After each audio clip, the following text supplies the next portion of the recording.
Hello, everyone. Welcome to our Data Centers 101 webinar. Just as we're getting started here, I'd love to see your name and where you're joining us from, and maybe any questions you would want us to try and cover in the chat as we're getting started. And just as we're getting started and folks are coming in the room, you can also hop onto this Minty poll if you want, and questions will pop up on the screen as well. I'm definitely not going to promise that we have time to get to all the questions that folks might have today, but I do want to see those questions. So as Abre and I are working on, as we're chatting, we can make sure we try and address some of those, and as well as so it says people are responding and they're not showing up. We'll give that a minute. Never had that before. But yeah, so Liam's popping that link in the chat. Feel free to introduce yourselves. We always love to see who's in the room. Always encourage folks to be networking and sharing with each other. I'm gonna try closing this and starting again and see if if you're there it is. Hello, thank you. Okay. Water usage. Awesome. Okay, so thank you to the person who pioneered it with the water users question. So now we know that it's working. You can, if you want to use that tool to put your questions up on the screen, you can. You're not obligated to do so. You can also drop them in the chat if you're not feeling the tech. Just as we're getting started here, so ReImagine Appalachia, is a multi-state organization. We have hundreds of stakeholders we partner with, and throughout our work, we think a lot about responsible development, how to get communities at the table when talking about new development and what we want to see.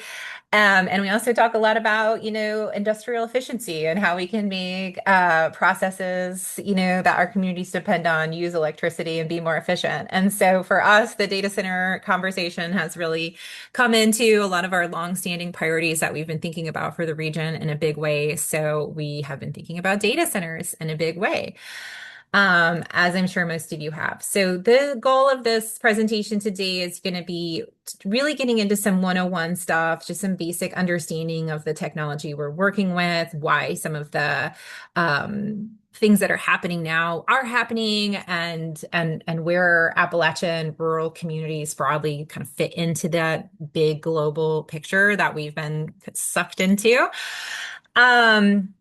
And this is part of a series. So our previous entry in our data center conversations was about the question of waste heat. So as I'm sure everybody knows, data centers use a lot of electricity, and one of the reasons they do is to cool the data center equipment. And so what can we do with all the heat that's created? Are there more productive uses for that? There are. We put out a report and a webinar about that in February. The next steps in the series, we have one that's focused on particular questions for local government and small communities that they might want to talk about. That's next month. And then the month after, we are going to have another one that's focused on CBAs.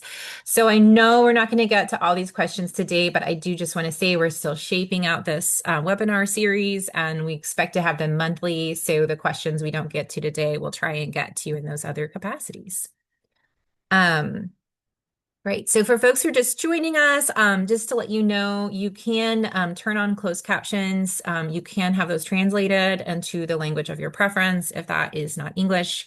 Sorry that we don't have translation, but hopefully that does help a little bit with accessibility for folks. And if you have issues turning on oh, thank you. Liam just put the instructions in the chat. So thank you, Liam. Any other tech questions or issues, you can send Liam a message or Molly, and we'll get you covered. But I think I'm going to go ahead and start. This poll will stay up. So if you do want to put your answer in that poll, that is still available. It's just not going to show up on all of our screens.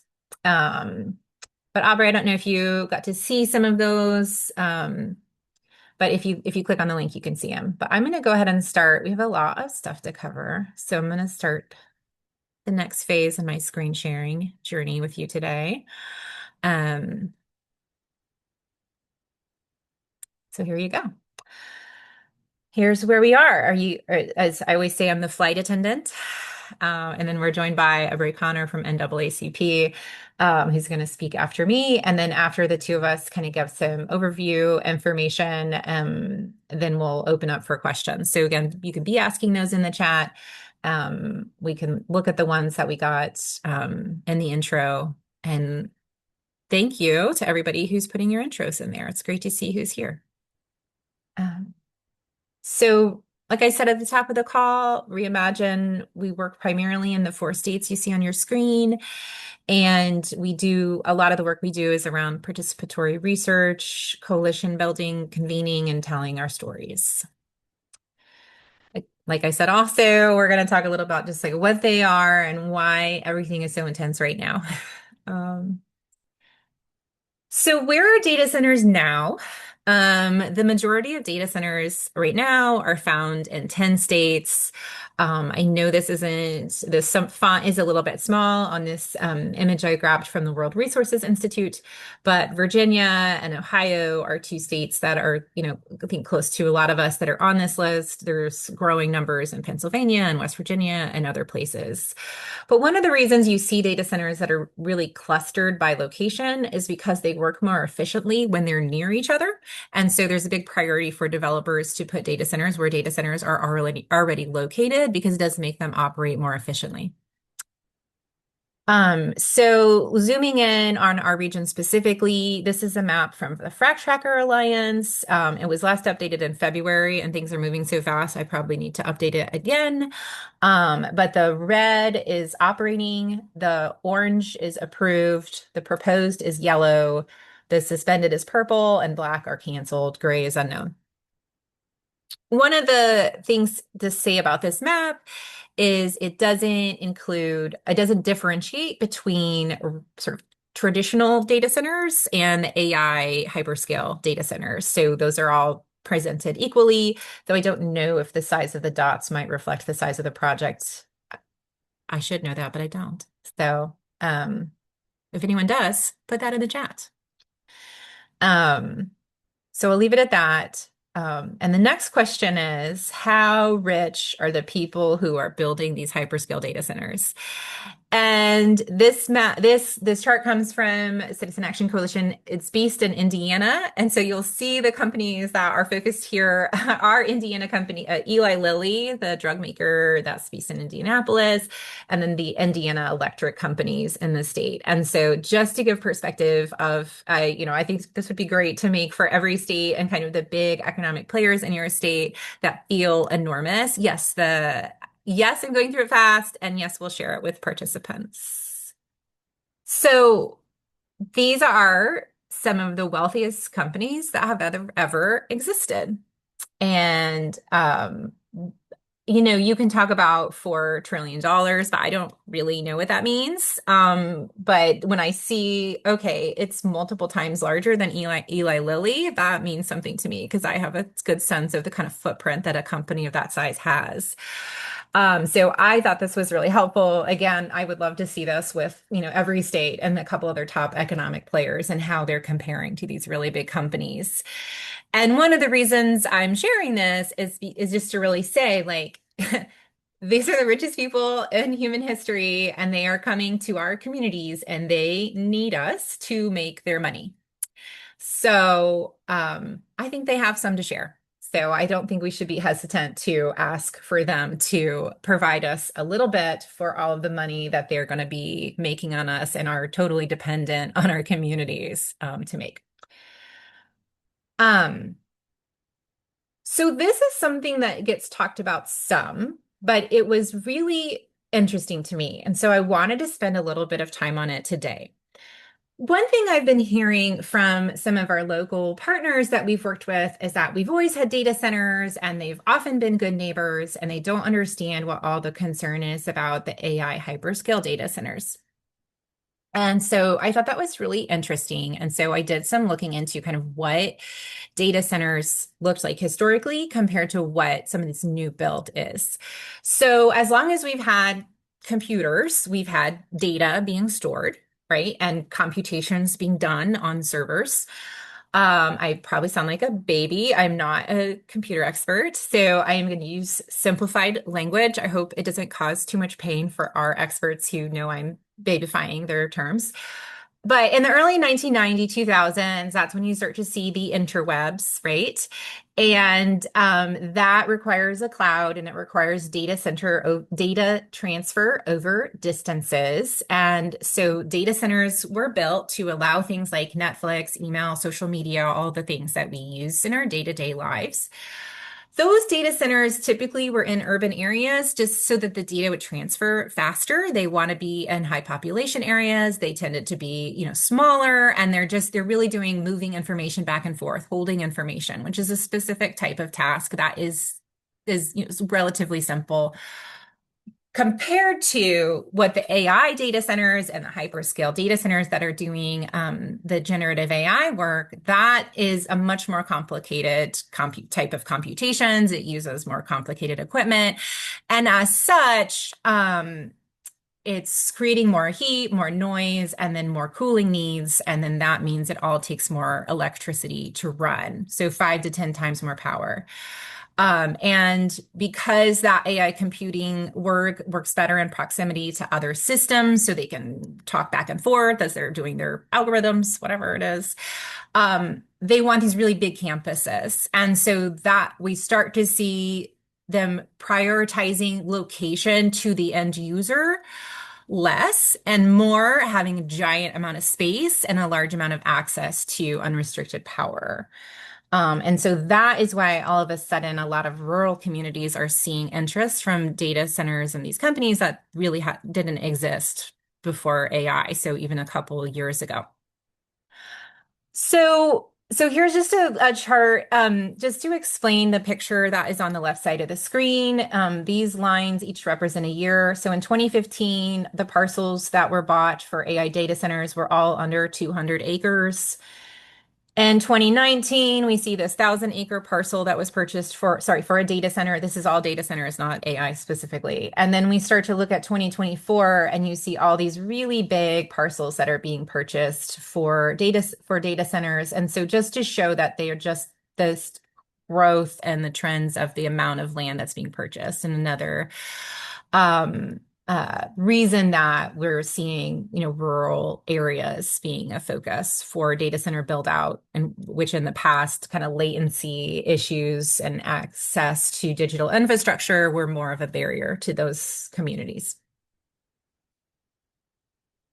This image is from the JLARC study. It's a Virginia legislative study that was done in 2024. It's a great study. The link to it is in the piece, but because it was done by a state legislature, it's a nice neutral study.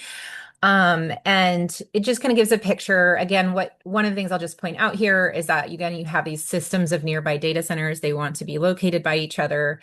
And then they do have the types of data center personnel that you'll see. There's a note. People ask a lot about employment numbers. If you have seen a comprehensive study, I would love to see it. Right now, it's a little bit piecemeal and just sort of seeing what these data, what they are employing, how many people they are employing. But just as an example, one of the larger ones that's being constructed in the country is in Abilene, Texas, for Stargate. And it's a 1,000-acre, 4 million square foot facility, or will be. And it's expected to employ about 1 to 300 people once it's completed, which is a Walmart employs 2 to 300 people. So just for perspective, you have, 1,000 acres worth of development with about the long-term employees of a Walmart. I mean, I do want to say for folks who work in construction, a 3 to 5 year construction job is miraculously long. That's a very good deal for a construction worker. So, I don't want to, while the construction work is temporary, it is not nothing. So 6,000 construction jobs for 3 to 5 years is certainly significant for the construction industry. So, but when we look at those long-term jobs, they are. Definitely the data center salary would be significant higher than a Walmart. Justin, that's a great point. I just was sort of looking for comparisons to, I mean, you can't, and the other thing is development doesn't work like that, right? Like you can't have a 4 million square foot Walmart and scale up those employment numbers. So it's not a one-for-one comparison, but just to get a sense of, like, most people know what a Walmart is and how many people work in one. So just to kind of get a feel for how many people it is, but certainly it's much higher. It's a much higher, pay scale. Um, I think it varies, right? So the security, the engineering, the maintenance, the IT professional, and the facility manager, I think we can get a sense. So these are good. These are studies. I think some of this is really like studies that need done, to be honest, because there's a lot of questions. Just thinking about site selection, and this information comes from a data center professional development website, and so they're looking at these are just things that they're looking at. Oh yeah, sorry. Um, so when, and I'm not going to spend a ton of time on this, but just to get a sense of why they might pick your community, or if you're thinking about what assets your community has that a data center is looking for, whether that's to get leverage, to get better benefits for your community, or just to understand more about what the process looks like. Um, these are some of the things they're looking for. So access to power is going to be the biggest one. That's the biggest question because power is such an intensive part. Broadband interconnection, and then reliability of the grid. So a lot of these sites do have backup power sources, but reliability is a big deal. I've talked about it before, but thinking about proximity to demand. Again, the less distance that data has to travel, the faster that it moves. But also, if the goal is to do these really complex AI calculations, then distance doesn't matter as much. Obviously, they're going to consider local tax credits, local governments, governance rules, and then obviously the community engagement is increasingly a big priority for data centers because community pushback has been is such a big part of the landscape right now. Um, so I want to take a minute, and I'm only going to talk for another minute. I have some more slides I might get to later, but I want to make sure we have time to hear from Abre. But just to think, so when you're thinking about a data center coming to town, how is it different from other development that your town or community might be looking at? What are some of the questions you want to ask as a community and things that you want to look out for? Again, because the richest companies in the world need your town to make money. What are they not telling you? What do you need to make sure they talk about? So water usage is a big one. The water usage is because they create so much heat and you have to use the water to cool them down. Um, Electricity consumption is another one. I think we're all pretty familiar with the issues that are happening with grid strain, strain on the power, like the amount of power that's available versus how much data centers are taking. Um, the tax revenue that's coming in, land use and zoning concerns, hiring and employment. These are things we're going to focus in a lot more on our next webinar. I just want to say, so I'm going to move on from this, but we do have the sources that are cited in the slides, so you can look those up later.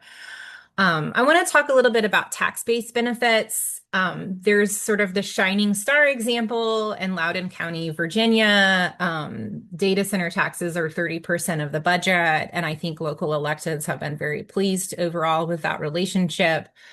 They have some of the lowest property taxes in their region and the best schools. And my in-laws live in Loudoun County. I can tell you they're really nice schools and so they're really happy or whatever. There are many things, right? Because nobody feels one way about something. But there's a lot of caveats here. There's wild variation in what that tax revenue can look like. There's a lot of transparency issues. There's stories of kind of trickeries and loopholes where communities weren't getting the tax base that they were promised because it was never transparently laid out. West Virginia has passed some laws that create a lot of limitations on what local tax benefits will be. And so this is an example where there's a real potential here, and you definitely need to read the fine print because nothing is promised. This is another slide that is very Indiana focused, but I just wanted to get a sense so I'm going to thinking about energy. Again, when you talk about watts and gigawatts, those are hard things for me to picture, but I can imagine like what an engine testing facility, those use a lot of electricity, right? Um, um, Yeah, I mean, to a certain extent, we're just gonna have to review the slide if it's moving too fast. Sorry. But just to compare, so you have all these sort of fairly large users of electricity in the Indiana landscape, and then this is compared to this Amazon data center campus. It just is bigger. So when we're thinking about regional development, we're thinking about these questions of who's coming to town and how much they'll use, just to put it in perspective. And then here's another example looking from the same group, looking forward to 2030 and making guesses about electricity use. And so you'll start to see that these data centers in this 5-year projection are using similar amounts to all residential customers. So it really is um, just a huge thing that, and there's hundreds of bills out there that are looking at how to tackle this, how to dig into this. This is something we'll get on with more webinars, but I'll make sure y'all get that link. There's some great toolkits that are digging into this. One of the other things I'm going to touch on, and then I think I'm going to hand it over to Abre, is the noise, because I think that is something that I just was a little confused about where it's coming from and what causes it. And so the noise that's created by AI data centers is somewhat from powering the equipment, especially if they use on-site power, particularly generators. Those can be really noisy. But the cooling equipment is really one of the larger sources of noise, and those tend to be located on the exteriors of the buildings.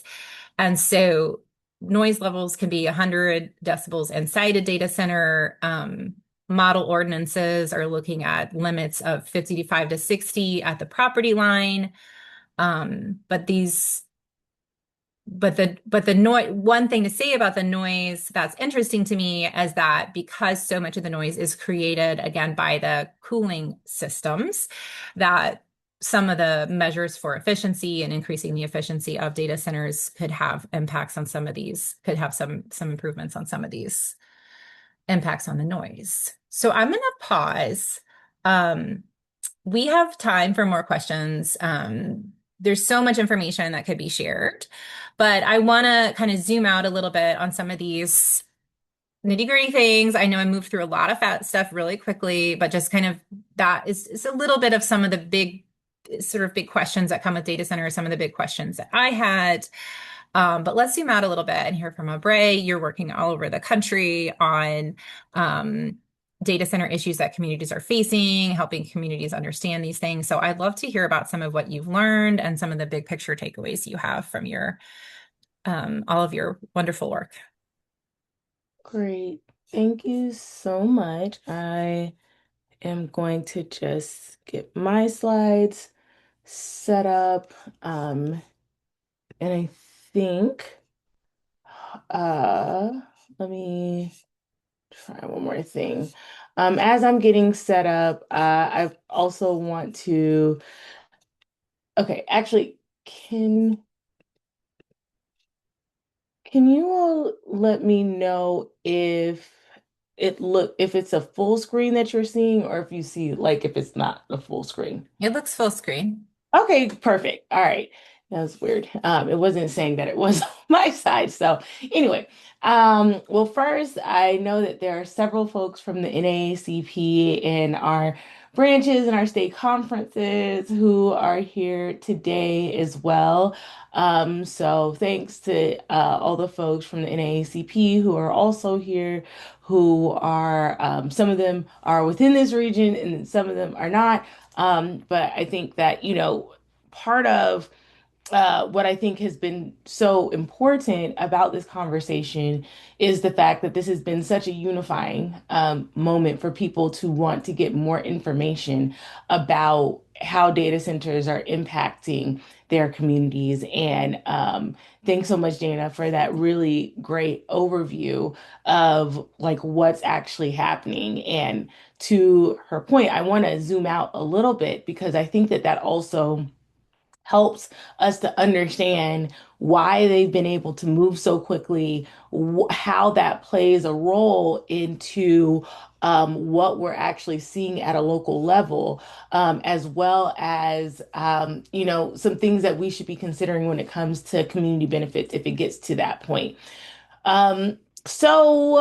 When data centers first started, AI data centers, hyperscale data centers first started to expand across the country, there at first, I think people were like, is it going to show up everywhere? But to Dana's point, we started to see them show up in a lot of different communities. And I think that at the federal level, this administration probably was not expecting to have to address what was happening with data centers to the extent that they have had to. And then, in addition to that, a lot of the tech companies who have been used to, making promises, but not necessarily always having to follow through with some of their promises, realized that this was also something very different that was happening. And so, this administration, has since its beginning of this administration has said that oil and gas, drilling, that is going to be the priority. Renewable energy, solar, wind, all that was not going to be a priority of this administration. Now, why is that important when it comes to the data center conversation? It's important because if you're going to have industrial build out in a community, and there has to be some type of energy source in order to power like something like a hyperscale data center, that it needs some kind of power source, right? So whether it is more fossil fuels like methane gas turbines, or whether it's solar, for example, being utilized, like there has to be some type of energy source. So what the impact of data centers on communities looks like is directly impacted by the decisions of individuals in in elected positions who are pushing either for fewer renewables or more renewables. So that is an overlay that I think we have to, no matter what, keep in mind. And we're a C3 organization, but it is also a midterm election year and something for us to keep in mind when we're thinking about what like our negotiating levers are, and questions that we need to be considering for this midterm election year. Now, this is our Stop Dirty Data campaign is not necessarily about saying that there is, not going to be any data center build outs across the country. We know that there's going to be data centers in the country, but it's about making sure that we're doing so in a way that the communities on the ground, if they're saying we need to pause because we don't have enough information about data centers, and communities say like we want to push for a moratorium, that we make sure that communities have the tools to push for a moratorium. If the community is saying, you know what, okay, maybe we feel like we have enough information and this is what we want, the build out and where we want it to be and where, zoning may already exist, that they also have the tools for that as well. And then also, if a community is like, a moratorium, like, that for now, but we never want a data center, that also communities have the tools to be able to push for that as well. And so, from our perspective, it's about making sure that no matter where the community is, that they have the tools to push for whatever the next steps look like.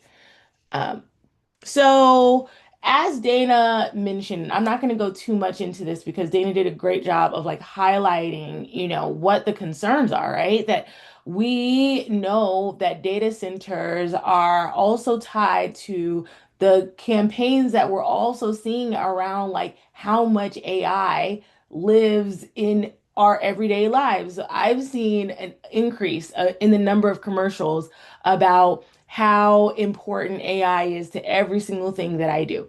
And I don't think that that's any mistake that we're seeing that right now. So part of our, like campaigns and things that we should be thinking about is like the narrative justice component of like what, our conversations on the ground, our public education campaigns need to look like, because those kinds of commercials, that kind of campaign is a part of the strategies, a part of the tactics that are being used in order to potentially make it harder to negotiate community benefits at the community level, this inevitability kind of moment, as opposed to resisting. And then, if it makes sense to push for community benefits, to do so with the community's buy-in.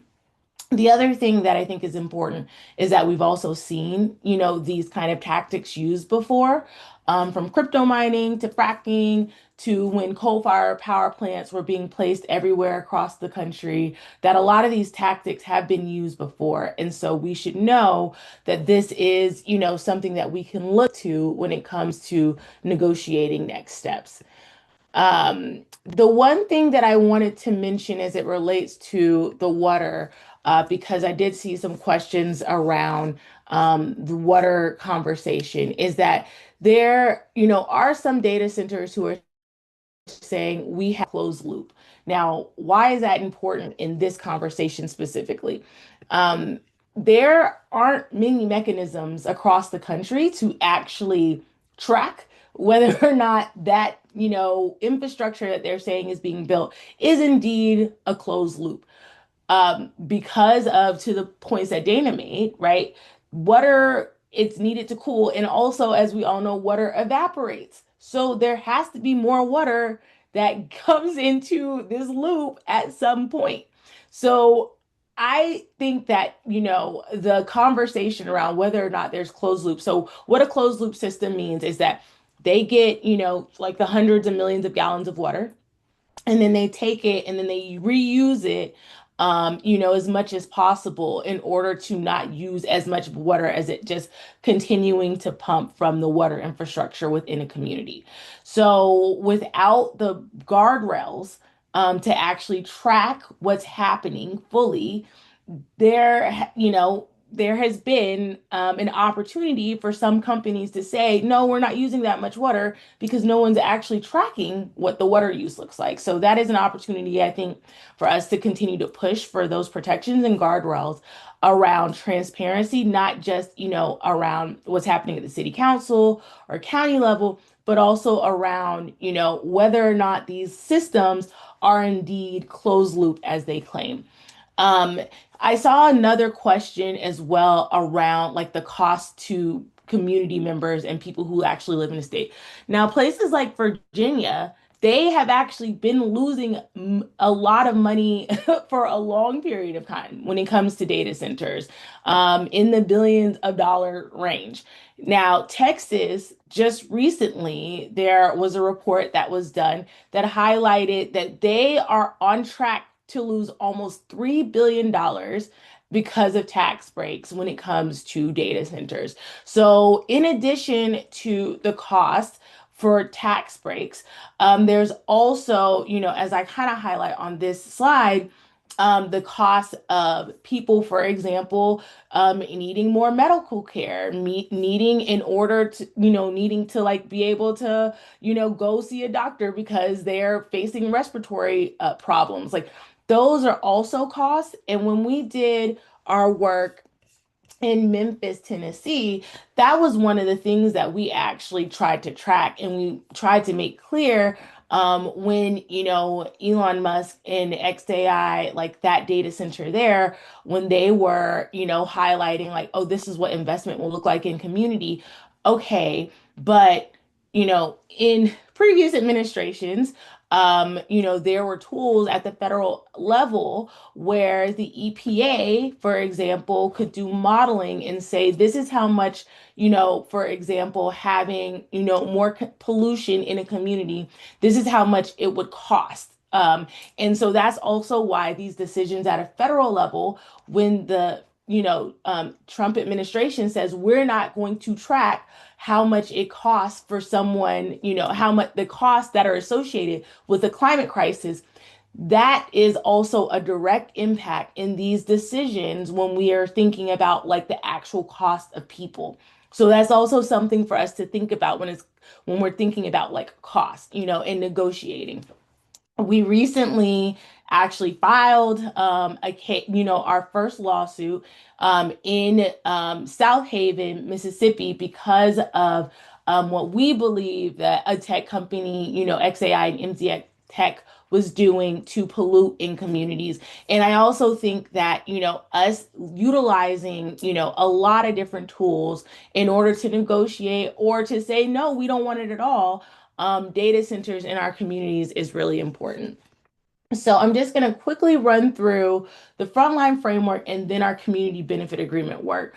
Um, we developed the Frontline Framework, which is a united kind of approach to data center build outs and guiding principles last year in early summer. And this was a way for communities to kind of, have some things to consider when it comes to, just having a North Star. And so it was the first set of guiding principles, and this is them on this page. Our health and environment are sacred. Communities most affected must lead. Jobs cannot justify the harm. Accountability must be enforceable. We reject false solutions and fossil fuel dependency. Infrastructure must be community led. Interconnected harms require interconnected solutions. Solidarity builds power, and we walk our talk. Now, I saw that some of our friends who we've had some conversations with are on this webinar. Um, the conversation specifically around jobs cannot justify the harm. We believe that, that doesn't mean that we don't think that there is an opportunity to have a conversation around jobs, but those jobs shouldn't be putting people in more danger than the actual solution that communities are asking for. And so that's what's really important to us about that.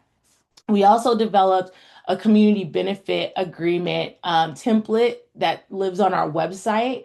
And these are the areas where we highlighted as the most kind of important areas based on information that we had gathered last year.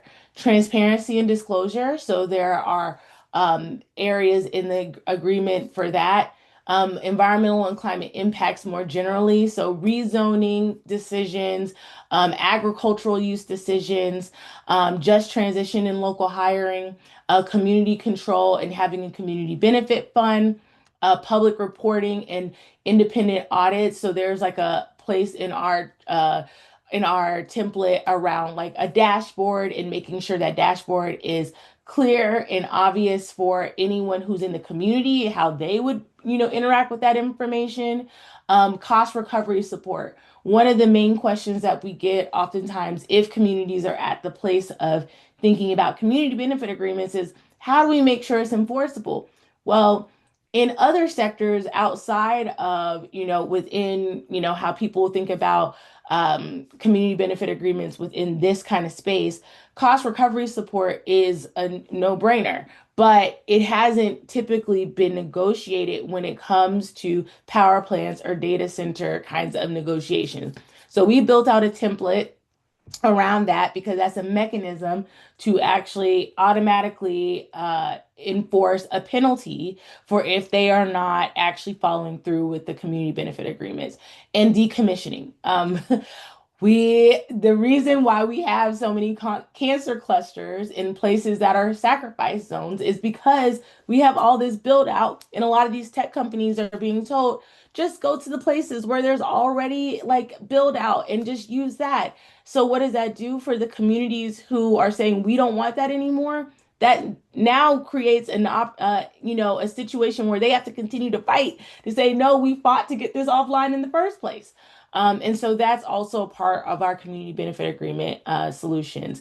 And I will stop there because I know that we're going to go into questions, but we also have a playbook on our website with some recommendations for how people can be thinking about data center build outs for the rest of this year.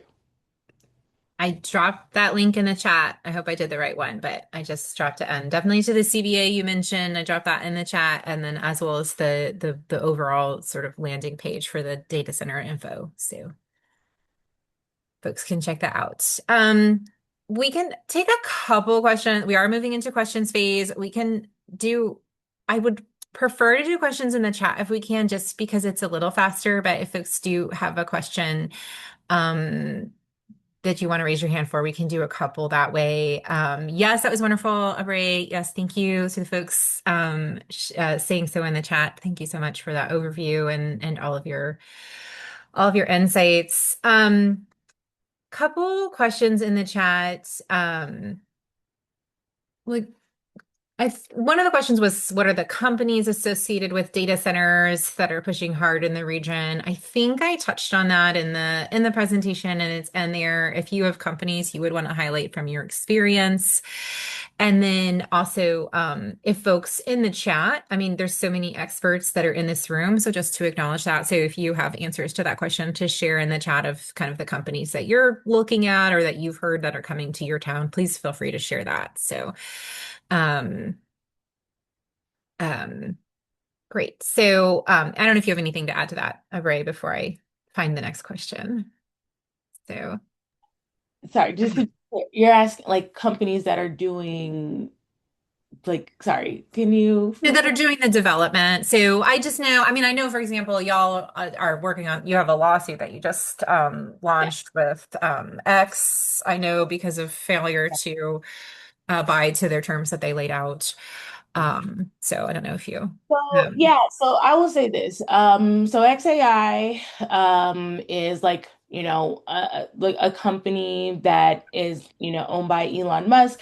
The way that we did our lawsuit there, and there's some folks on this call from our Tennessee State Conference, and so shout out to them for, really making sure that we, started working on this on the Tennessee side and then continued that onto the Mississippi side, is the fact that, most of these build outs are with one of the like major tech companies. So a Amazon, a Google, a Meta, a Microsoft, like they're with those companies and then they work with kind of intermediaries and data center operators in order to move forward some of the development. That's not always the case, but for the hyperscale data centers themselves, if you follow the money and and what's happening closely enough, oftentimes there is like that company kind of connection that happens at some point. I'll give a perfect example of this. So we also intervened in Maryland because TeraWulf is a company that was trying to bring a coal-fired power plant back online in order to power its data center. Well, after intervening, we're working with Public Citizen on this as well. We found out that Google actually has a 14% ownership in TeraWulf. And I'm not saying that Google necessarily, is calling all of the shots as to, the decisions with TeraWulf, but oftentimes there is some kind of connection with, a lot of these companies. And so for us, it's also important to make sure that these companies who probably have some say to some extent, especially in the like major decisions that are happening at like the state level or any major rezoning decisions, that we're holding them accountable for how they're thinking about next steps as well. I appreciate that. I would put just a echo the thing about the issue with shell companies and project code names that are being used by some of these really large entities to hide their identity in some of the public documents and permits. And that has a couple different levels of implications that interest me. One, if folks are tracking some of the federal conversations about a month ago, I think that President Trump had done kind of a handshake agreement with some of the bigger corporations to try and encourage them to reduce their electricity consumption, to reduce their impacts on ratepayers. And one, obviously, I don't trust any agreement that doesn't have, policies and guidelines and terms that are signed and deadlines by which they are fulfilled by. But the other piece of that is when you have a shell company, then you have, maybe Google can say, oh, we're going to do this on the things that maybe have their name on them, but they're also benefiting or maybe contracting out from some of these shell companies that are no name. And so, Microsoft and Amazon, they're in our homes. We interact them with daily, and they want us to have a warm, affectionate feeling towards those names. And so they are more inclined to be responsive to community concerns because they don't want to harm my willingness to have an Amazon box show up on my front porch, right? But the shell companies that they use that just have any old random name might not be held to the same standards. And really the takeaway for me on that is that we just need state laws and national laws that level the playing field. So it's less about every little community of 5,000 or 10,000 people negotiating with the largest companies in the world, and really a baseline that is going to have it be less of, David versus Goliath 50 times, 100 times in a row, and all the Davids are kind of working together and have some protection. So, um, happy to talk more about that. There are a bunch of questions in the chat about water and mechanical cooling and some of those systems. I don't know if you have any particular insight into that, Abre, or any kind of project examples or experience that you want to highlight just on the water side of things, but there's a lot of energy for that. If you have anything that you'd put any resources that you'd point towards folks towards as well. Um, yeah, I don't, is there, sorry, I've been trying to follow the chat, but It's I don't know. so It's busy. question. I guess so. Uh, well, I will say this other, like maybe high level thing about water that people should consider, um, especially when it comes to if like a tech company or their subsidiary is talking about community benefits when it comes to water use in a community. So, and I did see, I was like seeing a little bit about like the closed loop, if it's possible, if it's not. I do think this, I will say this at a high level. Um, you know, there are places across the world where tech companies feel like culturally, they have to try to develop the best model for bringing a data center online because culturally it would be like apropos for them to even propose something that is as dirty and as resource intensive as some of the operations that they are having in the United States. And I think that part of what we have to realize, right, is that the resistance is also helping to change the culture of what we feel that we, are entitled to here in the United States. Now, when it comes to water infrastructure, I don't think that most of the companies are quite frankly doing a completely closed loop. That's just just based on like the conversation that I've had. And when you look at the documents and when you look at like what they're using to track it, it's not adding up. And that also was the case of what we saw with like jobs at the beginning, like the promise of all these jobs. And then when, a lot of these companies were pressed, they weren't able to back up or support the claims that they were making. Um, Now, if they are indeed still utilizing water infrastructure in communities where there is aging water infrastructure, um, the idea, and we actually saw, unfortunately, something like this happen in Tennessee. XAI had said that they were going to build this water recycling plant, and they just decided to stop. And there's no timeline for when they're going to start constructing this water recycling plant. So that is like a real issue of what could happen if a company is like, oh, we're just going to like build this thing. If they decide to stop, without there being clear mechanisms in place in order to ensure that that moves forward, that is a real risk to what can happen in the community. But if they're going to use the existing water infrastructure, for folks who may not be in the water space, that is a very expensive, like infrastructure to have to update or replace. So when we were in the midst of doing work for the Jackson water crisis, and we were working with engineers as to what it would actually cost to update that water treatment plant, and then what it would take to actually update the water infrastructure, the numbers were in the billions. Okay, like in the billions of dollars just for that one city. And I have not seen many tech companies who are proposing to invest those kinds of numbers into communities. And so if they are utilizing water infrastructure, which then, you know, makes the aging of that infrastructure happen more swiftly, then that means who is going to be left to pay for the water infrastructure or the treatment plants if they age the infrastructure more quickly. So I do think that that is something that, you know, is not being talked about enough. But we have seen this with other issues, and we know we're in the midst of a climate crisis.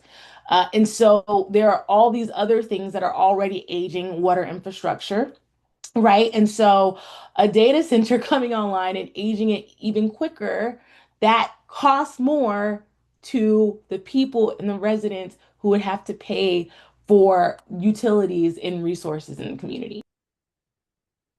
Thank you so much. Yeah, that's such great context. I think one of the things I'll say, and a great comment about communities aren't even thinking about what the companies can do for them, and that's why I just really want to underscore how much money they have on the table, that they can be more generous neighbors. I think a lot of the questions around data centers would apply, and any efforts to hold them accountable and be more transparent, and treat their workers well, and use union. Those are all things that can apply across any development. And so any conversations that are born out of the data center conversation about the kind of respect that our communities deserve for providing our workers and our land and our resources to a company, those apply to data centers, and they apply to any other kind of company that might be coming to town, to make sure that we're not repeating a lot of these extraction and boom and bust relationships that we've seen over and over in Appalachia. So I think I just want to kind of open the conversation that, yes, we're talking about data centers, but water, electricity, whether or not you pay your workers, like if you're building into the local supply chain of workers, and using our manufacturing those components locally, that applies to everybody that wants to come to town, in my opinion. There's a question about how local governments can prepare, and I do want to say we have some great speakers at our webinar for next month, but I did drop a couple links in the chat, highlighting those resources, and I also have a slide that I'll share when we're closing, with some of those as well. So Penn Future and Fair Shake in particular have resources on how local governments can prepare. And one of the pieces of advice that we've seen is that it's great to have ordinances on the books before a data center comes to town. One, because again, a lot of those can be protective for any variety, like noise limits, all those things can be protective for any variety of companies. And two, it can make it less contentious, because it's really not about this one data center or this one company, but it's really about what do we deserve as a community, and what do we want to see, and how do we want to prevent harm when it comes to development. So definitely the more preparation that folks can do, but the good news is there are experts in this region who are doing this every day, who have resources for you. And I know Fair Shake is actually going to have open pro bono workshops in a month. We'll send that out to our list. We've shared it before. But where you can actually hop on with one of their community lawyers and get some quick advice if you're trying to shape that for your community. So those resources do exist. Have you considered if formerly redline communities are being intentionally targeted for this data center? Yeah, one of the reasons, and I'll let you speak to that, Bray, too, but just my take on that is one of the reasons I want to see regional policy that creates that baseline is because what you're going to see is the communities that have the most power and time and capacity to push for being respected and treated well. The data centers will pack up and go to the next town that doesn't have that capacity for advocacy. I do have a couple examples. I'm going to grab those links and drop them in the chat. And then Abrea, I have a feeling you've seen this as well, if you want to speak to that tendency. Yeah, I actually, very interestingly enough, and Dana, I think we were may have been at the same like conversation where there was someone who had tracked like basically where basically they were able to overlay um by like communities of color and low income and frontline communities based on the Underground Railroad, like that, those were the places where data centers um, were being placed first.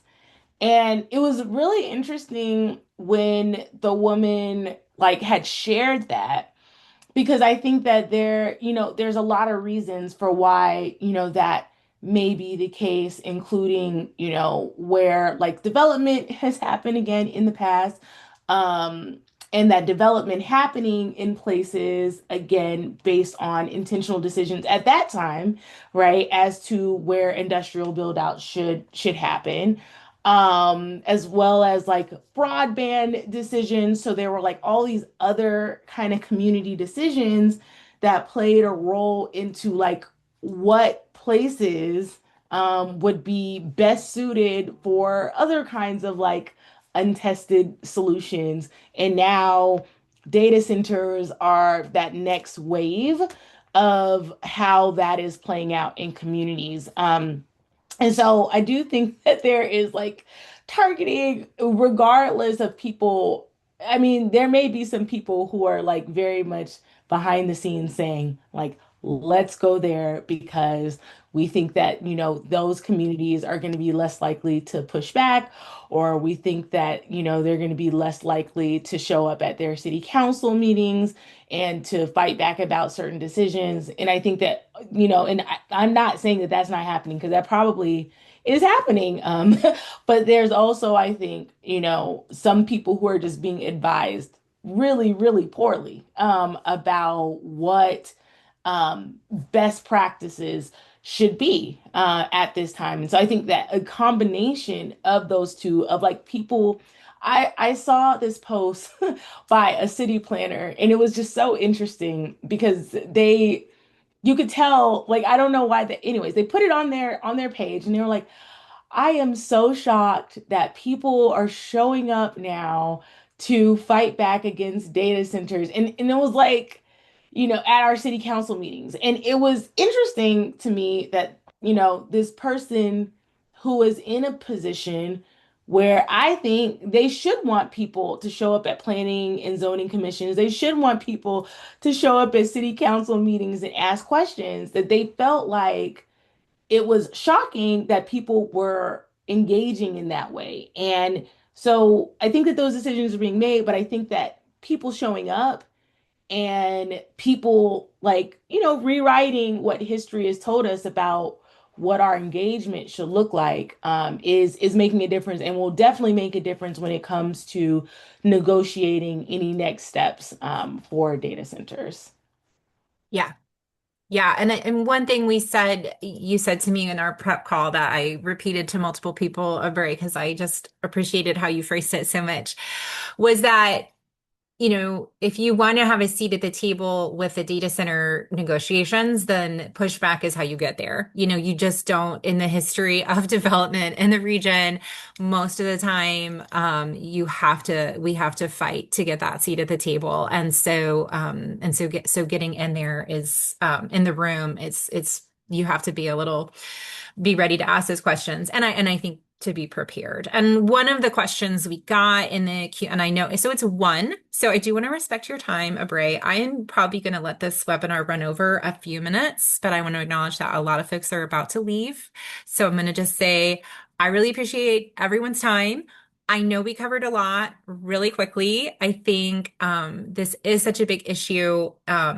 And but I'm so grateful for all of the fantastic resources that were shared from Abre at NAACP, and then all of our fantastic partners that we have learned from. This kind of work and these big regional questions, they do take a village. And they are going to require us to keep working together and keep asking these questions together and finding the answers. So, um, Participants can be sent a copy of the chat. You can also save the chat for yourself. We usually have that turned on. So you should be able to save the chat. If you go to the top of the chat, if you're on a computer, there'll be three little dots. And if you click on that, a little drop down that says Save Chat should appear. What we typically do after webinars is we compile the links from the chat and as well as the presentations and share those around just to tighten up what folks receive. But you can save the chat yourself if you want the full thing. There are a lot of questions we didn't get to, which is why I can stay on a minute. And if folks have specific questions, or if you have resources that were shared that you want to make sure you get your hands on, I can help you put you in touch with those resources or some of those organizations that were mentioned during the event. Um, Uh, Dana. Amanda, yeah. Yeah, just to say, and this is just the beginning of what we're hoping will be a series of conversations that cross and dig deeper into the issues that were raised today. Yes. So this is not definitely not the end of it. Bray, any last words for us as we close out the formal component of our meeting? Just thanks to everyone for being here. Thank you, Dana, for really ensuring that like these kinds of narratives and this and that people understand, right, that like we're more united at this moment than I've seen in a really long time. And we have the opportunity to really move this conversation forward in a way that is beneficial for us all. Thank you. Thank you. That's a great note to leave out on. So now I will end the formal component of this webinar to respect everyone's time.